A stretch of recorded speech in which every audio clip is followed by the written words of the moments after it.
Olá, você que me segue no Rodrigo Silva Arqueologia, estamos de volta para mais um bate-papo semanal com você.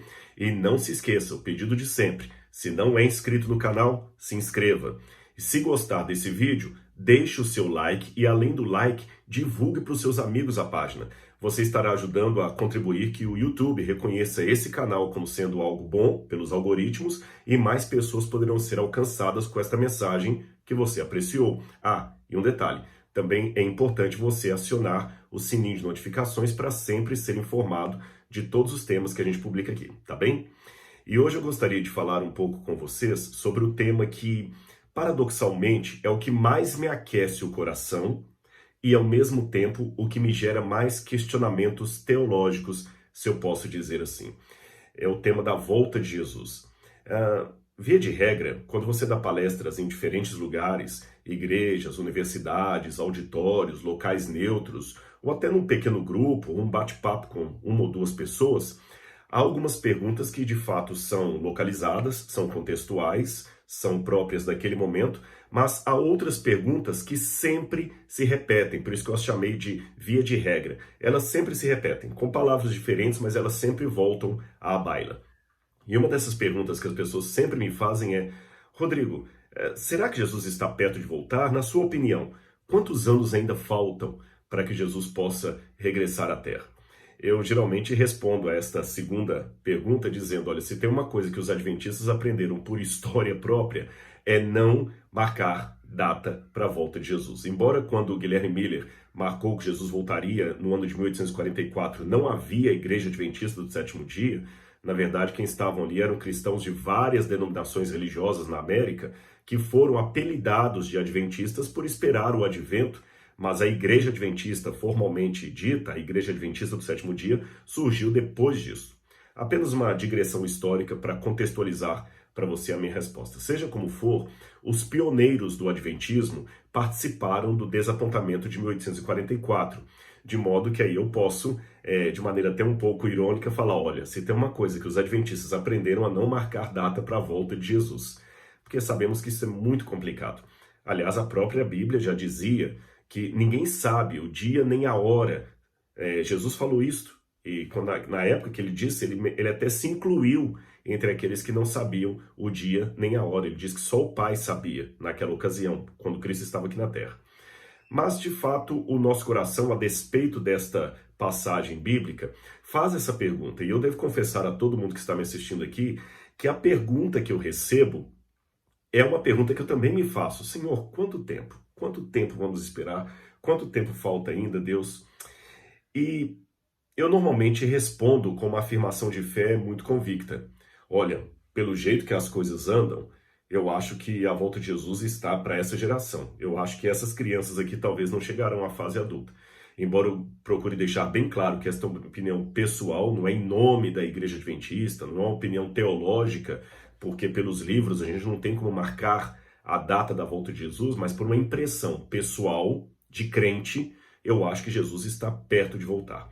Agora, mesmo que eu responda isto com esta convicção, que não é hipócrita, ela é original, ela é sincera, ela não ouvida do meu discurso os problemas inerentes. Um deles é este: mas há muitas pessoas idosas que também pensavam, como eu, que Jesus voltaria no tempo delas.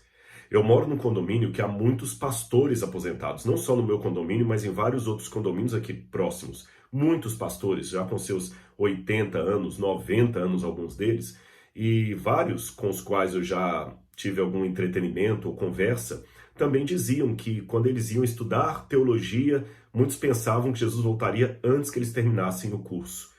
E agora muitos estão vendo seus companheiros morrerem, os seus professores não existem mais, seus pais não existem, eles mesmos já estão vivendo assim com bastante idade e Jesus não voltou. Quão perto é o perto? Quão próximo é o próximo em relação à volta de Jesus? Eu tenho aqui em casa, minha biblioteca, um livro muito raro que eu guardo como uma preciosidade. Olha como é que o título dele está escrito: 12 grandes sinais da vinda de Jesus, ou da volta de Jesus. Esse livro foi publicado no Brasil por volta de 1930. É um livro bem antigo. Muitas pessoas que hoje estão idosas não estavam nem nascidas na época que esse livro foi vendido, ou se eram nascidas, eram crianças de 4, 5, 6 anos, no máximo, ali. E esse livro foi vendido por colportores em todo o Brasil. É um livro muito bem escrito para a época, com um português bem diferente do nosso, e ele é de autoria de Karl Heinz. E ele fala dos 12 grandes signais da volta de Jesus. Eu li esse livro todinho. E tem uma parte aqui que ele menciona, por exemplo, os sinais na natureza, depois os sinais na tecnologia, na ciência. Essa da tecnologia e da ciência é de se admirar. Tem uma aqui, por exemplo, que ele fala do grande rápido do século XX, e é uma locomotiva. Ele fala da surpresa do Zeppelin, né, do dirigível móvel, dos hidroaviões. Tem uma outra parte que fala até da eletricidade, das donas de casa agora poderem passar roupa com ferro elétrico. Mais ou menos uns 10 ou 15 anos depois que esse livro estava sendo vendido, esse aqui, foi inaugurado o programa A Voz da Profecia, e eu ouvi várias vezes o primeiro programa da Voz da Profecia numa gravação que existe no YouTube. Eu lembro do saudoso pastor Roberto Rabelo dizendo ali: vejam, senhores rádio ouvintes, o divino rei do universo está para transpor o limiar do tempo, penetrando na história. Vejam o avanço da tecnologia e da ciência. Agora já podemos contar com dentes postiços. As mulheres podem ter agora um aplicador de cabelo, eu não sei o que é aquilo ali, e outras coisas que ele vai falando ali. Ele até fala o seguinte: temos a maravilha do rádio, e o aparelho de TV já anuncia a sua inauguração. E o programa começava com o quarteto Arautos do Rei, na época o King Heralds, cantando Breve Jesus Voltará. Todos já morreram, e ele não voltou. Eu não sei quem foi a pessoa que vendeu esse livro e quem comprou pela primeira vez, porque eu adquiri esse livro num sebo. O nome do proprietário está aqui na capa. Quando ele comprou esse livro e leu, será que ele podia imaginar que esse livro, 80 anos depois, 70 anos depois, estaria na mão de uma outra pessoa, comentando sobre esse livro, uma tecnologia que eles nem imaginavam, e Jesus não teria voltado? Hoje a gente fala muito também da pandemia que teve aí do Covid. Olha o que esse livro diz na página 79. As pestilências, seguidas às pegadas das fomes, têm também aumentado, havendo se tornado para grandes populações causa de profunda miséria. A epidemia da influenza espanhola, alguns anos atrás, arrebatou milhões de pessoas. A febre tifoide e outras epidemias têm periodicamente outros milhões, umas vezes na China, na Rússia e noutros países ainda. A civilização mais adiantada, a mais moderna ciência, parecem incapazes de prevenir as ocorrências dessas terríveis epidemias, mesmo nos países mais desenvolvidos. Por isso o autor acreditava que Jesus estava para voltar naqueles dias. Mas hoje é um livro velho e ele não voltou. Aí eu fico me perguntando, será que eu não posso também cometer? É uma pergunta honesta que eu tenho que fazer.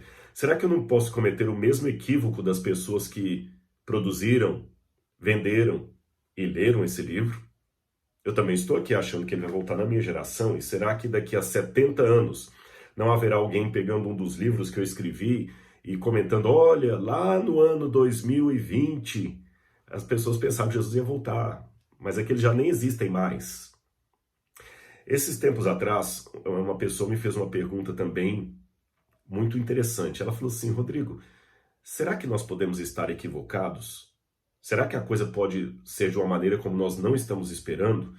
Eu digo isto porque quem estuda a profecia pelo método historicista sempre tem uma visão muito assim de vagões de trem de ferro passando por uma estação. Vem o primeiro cumprimento profético, depois vem o outro em sequência. Então, dependendo das estações, você sabe quão perto ou quão longe você está do destino final. Então é como se a história fosse uma linha reta e você vai passando de estação em estação e vai mostrando a redução, né? Como se fosse, por exemplo, Belo Horizonte a 200 quilômetros, Belo Horizonte a 150 quilômetros, Belo Horizonte a 80, Belo Horizonte a 30 quilômetros. Então você sabe que está mais perto. Mas tanta coisa estranha está acontecendo e ao mesmo tempo tanta coisa que nós não prevíamos, Quem, no ano passado, a esta mesma altura, podia imaginar que em 2020 nós passaríamos a maior parte do ano confinados em casa, usando máscaras, álcool em gel? Quem poderia imaginar isso? Lembra, o mundo estava avançando para uma situação completamente diferente em meados de janeiro, fevereiro e início de março. Quem podia imaginar? Então essa pessoa me perguntou, será que nós podemos estar equivocados e a coisa não ser como nós estamos esperando? Nessa sequência, pelo menos? Bom, quanto ao equívoco, eu tive que honestamente responder que nós sim podemos estar equivocados quanto aos detalhes. Muitas pessoas da Bíblia também se equivocaram. Paulo pensava que Jesus voltaria nos seus tempos, tanto é que ele disse assim, olha, com relação àquele dia, vai ser assim, assim, descrevendo a volta de Jesus, e ele fala, depois nós, os que ficarmos vivos, ora, quem escreve nesse tom, nós, os que ficarmos vivos, seremos arrebatados, ou seja, ele imaginava que ou ele ou alguém da geração dele iria poder ver Jesus voltando. E não foi assim. Já se passaram mais de 2000 anos. Antes de Paulo, mais ou menos 700 anos antes de Cristo, Isaías, quando Deus mostrou a vinda de Emanuel, Deus conosco, a criança que ia redimir Israel, que Isaías falou até para o rei, olha, eis que a virgem ou a moça conceberá e dará à luz a uma criança. Isaías certamente pensou numa criança que estava para nascer naqueles dias. Ele não imaginou que ia esperar 700 anos para Cristo voltar. Mesmo Daniel pensava que o fim de todo o sofrimento, a entrega do reino aos santos seria para o seu tempo, tanto é que o anjo teve que explicar, não, Daniel, essa visão ainda é para dias muito futuros. Você vai descansar agora e fica tranquilo quanto a isso. Não se preocupe, não é para o seu tempo. Outro exemplo que eu poderia dar é Abraão, que no livro de Hebreus é descrito como alguém que morreu esperando a cidade cujo fundador e construtor, arquiteto, é o próprio Deus. Então até Abraão, mais ou menos 1800 a.C., 3.800 anos atrás, morreu aguardando a cidade para os seus dias. Ou seja, se esses heróis da fé e heroínas também que eu poderia mencionar aqui, vários outros, morreram na esperança que a coisa ia acontecer no tempo deles e eles eram inspirados, por que eu não estaria passivo do mesmo equívoco? Então, Rodrigo, quer dizer que é bobagem achar que Jesus vai voltar no meu tempo? Não, eu ainda não terminei esse vídeo. Fique comigo até o final. Eu fui à Bíblia Sagrada e procurei ver algumas coisas aqui. Comparando o chamado pequeno apocalipse do Evangelho, que é Mateus capítulo 24, e você tem a mesma profecia repetida em Lucas capítulo 21 e em Marcos capítulo 13. Lucas e Marcos dão uma ênfase na volta de Jesus, mas Mateus dá uma característica, um colorido, uma descrição um tanto diferente disso aqui. Em todos os três evangelhos sinóticos, Mateus, Marcos e Lucas, Jesus mescla acontecimentos da sua vinda, do juízo final, com acontecimentos da destruição de Jerusalém no ano 70. Só que Mateus é mais explícito. Uma coisa que iguala todos os três evangelistas é que eles não perguntam que sinais haverá da volta de Jesus. Eles perguntam que sinal, semeion em grego, no singular. Que sinal haverá? Então é um sinal. É claro que Lucas vai dizer que haverá sinais no sol, na lua e nas estrelas. Eu não nego isso. Eu também sei que nós temos uma tradição escatológica que fala dos sinais da volta de Jesus. O próprio livro aqui que eu mencionei à guisa de ilustração também fala de sinais da volta de Jesus. E eu creio nos sinais no plural, tá bem? Eu creio nos sinais no plural. Porém, parece que Mateus, de propósito, acentua não os sinais no plural, porém o sinal da volta de Jesus, como se fosse um. Por que Mateus faz isso? Repito, não é uma negação dos sinais ao longo da história, porque Lucas fala, haverá sinais, aí aparece semeia no plural, sinais no sol, na lua e nas estrelas.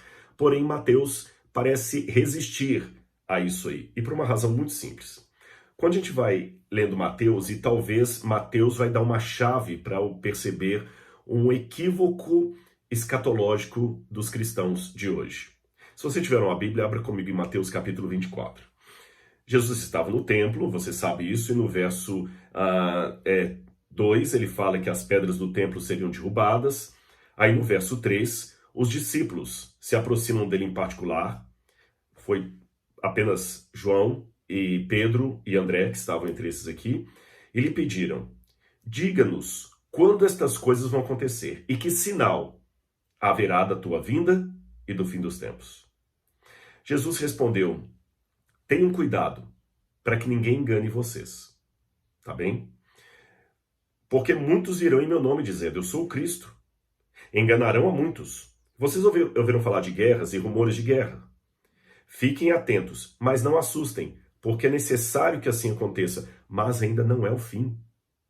Interessante, aqui em Mateus, Jesus mostra as guerras, os falsos profetas, mas ele diz, o sinal de que eu vou voltar não está aí. Ainda não é o fim. Depois ele começa a falar de novo. Levantará nação contra nação, reino contra reino, haverá fomes, terremotos em vários lugares. Lucas acrescenta pestes, epidemias. E Jesus fala, porém estas coisas são o princípio das dores. E é interessante que a expressão princípio das dores aqui dá a entender dores de parto. E tem toda uma teologia de explicitar o tempo messiânico final escatológico do fim, como sendo dores de parto, uma mulher que está a ponto de dar à luz. Mas isso eu falarei numa outra ocasião. Vejam bem, terremotos, guerras, epidemias, fomes, não são ainda o fim, são o princípio das dores. Vocês serão entregues para serem maltratados, eles matarão vocês. Vocês serão odiados de todas as nações por causa do meu nome. Nesse tempo muitos se escandalizarão, odiarão uns aos outros, muitos profetas falsos se levantarão, enganarão a muitos. Aí no verso 14 ele diz, e este evangelho do reino será pregado a todo mundo em testemunho a todas as nações. Então virá o fim.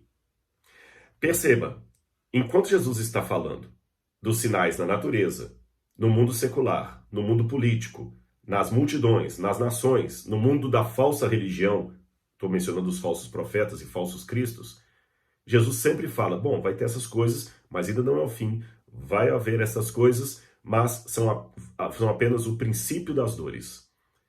Porém, quando esse evangelho do reino for pregado a todo mundo em testemunho de todas as nações, então virá o fim. Ele não disse, quando o evangelho do reino for pregado a todo mundo em testemunho de todas as nações, então o fim começará. Ele não disse, então será o princípio das dores. Ele não disse, ainda não é o fim, não. Aí é o fim. Então, depois que ele fala da destruição de Jerusalém, daqueles sinais do sol, da lua e das estrelas, ele diz, no verso 31, no verso 30, então aparecerá no céu o sinal, semeion, do Filho do Homem. De propósito, Mateus só vai repetir a palavra sinal quando ele fala da volta de Jesus. O que é que Mateus quer me dizer? Que o grande sinal da volta de Jesus para os crentes é a própria volta de Jesus, e não necessariamente o que antecede a volta de Jesus. E a maneira como esses crentes têm de demonstrar apreço por esse sinal da volta de Jesus, desejo por esse sinal, é que eles pregam a respeito dessa vinda. Eles anunciam o evangelho ao mundo. Aí o fim vem. Ou seja, na visão de Mateus, o fim é uma resposta que Deus dá à ação da igreja. Mas aqui merece uma nota de rodapé. Significa então que Deus agora se tornou dependente dos planos humanos, Rodrigo? Oxe, a igreja está cada vez mais caótica, mais desespiritualizada, se é que existe essa palavra, mais sem piedade religiosa. Muitos não estão nem aí com o evangelho, já não são mais nem membros, eles são mais clientes da igreja. Muita gente está desanimada até com a instituição chamada igreja. Então Jesus não vai voltar nunca. Bom, aqui eu tenho que esclarecer algumas coisas para você. Em primeiro lugar, eu digo que essa pregação do evangelho é curiosa porque aqui não diz, vocês pregarão o evangelho. Jesus falou, será pregado esse evangelho do reino. É um sujeito indeterminado. Será pregado. Por quem? Certamente por seres humanos. Mas não necessariamente seres humanos de uma única denominação religiosa. Por exemplo, nós adventistas acreditamos que nós temos o dever de pregar as 3 mensagens angélicas de Apocalipse, capítulo 14, que você pode ler na sua Bíblia. Mas nós adventistas não acreditamos que Mateus capítulo 24, verso 14, será concluído pela igreja adventista e unicamente por ela. Todas as agências missionárias ao redor do mundo estão cumprindo Mateus capítulo 24, verso 14, segundo o parecer da igreja adventista. Todo o avanço evangélico todo. Haverá um momento na história, claro, que o anticristo estará dominando e que nós não vamos mais poder estar mesclados em diversas denominações, diversas teologias, diversos pareceres. O mundo será então polarizado entre os de Deus e do anticristo. Aí é uma outra história, um outro contexto. Mas até que esse momento em que o mundo esteja polarizado entre os de Deus e do anticristo, até que esse momento chegue, concretize, hoje eu não posso ter uma arrogância teológica de achar que só os meus estão pregando de Jesus. Eu sei que você talvez seja adventista e pensa diferente, mas não é o pensamento teológico da igreja, tá bem? O evangelho será pregado por todo mundo, até as pedras. Jesus falou que elas podem clamar. Se os filhos se calarem, as próprias pedras clamarão. E mesmo que eu tenha dito, e repito, que o evangelho será prioritariamente pregado por seres humanos usados pelo Espírito Santo, isto não impede de, vez ou outra, o próprio Deus aparecer para alguém e pregar diretamente para uma pessoa. O caso clássico é o de Paulo, que não foi nenhum missionário que atingiu Paulo, foi o próprio Jesus que apareceu para ele no caminho de Damasco e o converteu. E há também casos em que um anjo aparece. Nós temos casos, por exemplo, de pessoas muçulmanas que procuram a igreja porque tiveram um sonho com um homem vestido de branco que se chamava Issa. Issa em árabe é Jesus, e ele mandou que esse pessoal procurasse os cristãos. Tem muitos casos desse aí na Janela 1040. Ou seja, meu irmão, não posso agora cair na arrogância espiritual ou teológica ou missiológica de achar que Deus está esperando pelo Rodrigo. Não. Tá bom? Uma vez, tem uma historinha que alguém conta, ela é um pouco jocosa, mas eu vou contar para ilustrar aqui para você. Uma vez um marido virou para a mulher e falou assim: olha, eu vou sair e vou beber com os meus amigos, com ou sem sua autorização. Ela falou: tá bom, pode ir. Mas aqui em casa hoje eu vou namorar, com ou sem a sua participação. Perceberam? Em outras palavras, Jesus breve voltará e a volta de Cristo está atrelada à pregação do Evangelho. Mas isto não significa que ele vai ficar esperando por mim, porque Deus já está levantando pessoas para pregar o Evangelho. E Deus não trabalha com multidões necessariamente. O Apocalipse é a chave da resposta. Lá fala que o povo de Deus, no finalzinho do último tempo, no último segundo do jogo, o povo de Deus é chamado no Apocalipse de o resto da descendência da mulher, o restante. Então serão poucos, não serão muitos. Deus precisa apenas de uma queixada de jumento para, na mão de Sansão, destruir um exército de filisteus. Só uma queixada de jumento. Deus precisa apenas de uma morte na cruz para redimir toda a humanidade. Deus precisa apenas de um grupinho de pessoas imbuídas do batismo com o Espírito Santo, com a chuva serôdia, para terminar a obra. E isto acontecerá com ou sem a sua participação. Por isso eu não posso ficar com arrogância. Agora, tudo bem, Rodrigo, eu entendi isso, mas vem cá, e o que eu faço com os sinais? Jesus falou que eram os sinais da breve vinda dele. Eu tenho aqui um dos meus livros de dicionário de grego, esse é um dos melhores dicionários de grego do mundo, do Kittel, insuperado até hoje. Tem vários volumes, eles ficam ali atrás de cor azul, acho que aqui você pode ver aqui. São 10 volumes, esse aqui é um deles, olha a grossura. E eu fui pesquisar um pouquinho sobre a palavra semeion, em grego aqui. E uma coisa que me chamou a atenção é um dos verbetes que tem mais páginas aqui, é sobre o semeion, são mais de 40 páginas. E ele fala como é que o semeion, sinal, é usado no mundo grego, no mundo, como correspondente dos termos hebraicos como ot e outros mais que eu poderia citar. E eles falam que é difícil precisar numa linha o que significaria sinal, mas uma coisa os autores do dicionário perceberam, que toda vez que a palavra semeion acontece, especialmente no Novo Testamento, ela sempre implica numa responsabilidade humana em face daquele sinal. Em outras palavras, o sinal pode ser um lembrete. E se o sinal é um lembrete que implica numa responsabilidade, seria mais ou menos assim o que o dicionário está dizendo. Eu vou simplificar para você. É como se eu colocasse assim na geladeira ou no próprio celular um lembrete assim: dia 3 vence a conta de luz. Então, quando eu amanheço, vou abrir a janela, a geladeira, hoje é dia 3. O que eu tenho que fazer? Se o lembrete está ali, eu tenho que pagar a conta de luz, senão vão cortar a minha energia. Um lembrete sempre implica numa responsabilidade, numa resposta. Talvez foi por isso que Jesus deu sinais sempre lembrando da brevidade da volta dele. Dizem aqueles que são especializados em pedagogia infantil que se você disser para uma criança, eu vou contar até 3, ela vai responder no 3. Se você falar, vou contar até 2, ela vai responder no 2. Se Deus deixasse a história sem lembretes da volta dele, as pessoas não iam estar nem aí. Com os lembretes, elas já estão voltando as costas para a verdade, imagine sem eles. Então os lembretes, eles são os sinais são lembretes de que Jesus em breve voltará. E eu percebo pela Bíblia que mais do que lembretes cronológicos, eles são lembretes qualitativos. É como se Deus dissesse assim, lembre-se, eu estou perto de voltar.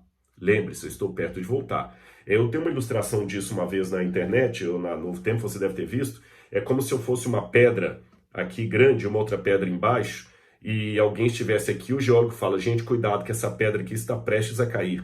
Mas ela pode ficar ainda centenas de anos sem cair. Prestes a cair, não é no sentido que ela vai cair na segunda-feira seguinte, mas no sentido que ela está a ponto de cair a qualquer momento.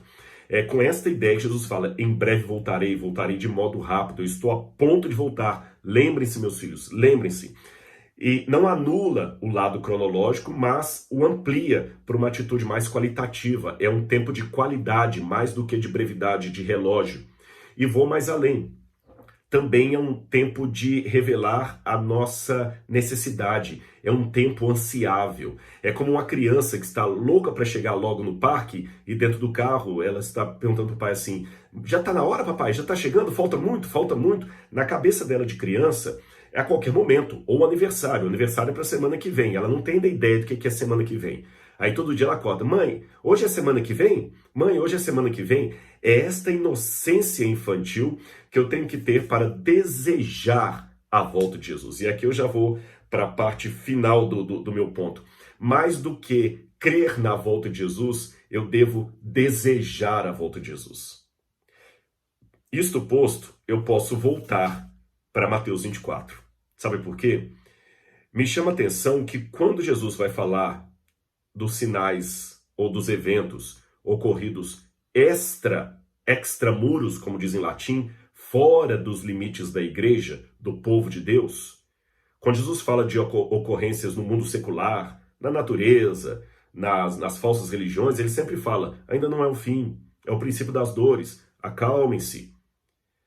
Quando ele vai dar parábolas a respeito da volta dele, olha as parábolas que Jesus conta, seguindo ainda Mateus 24. Primeiro aqui ele fala da parábola da exortação à vigilância. Perdão, parábola do servo mau e do servo fiel. Ele mostra dois servos, bom, um fiel, outro mau. O que esses servos representam? A igreja.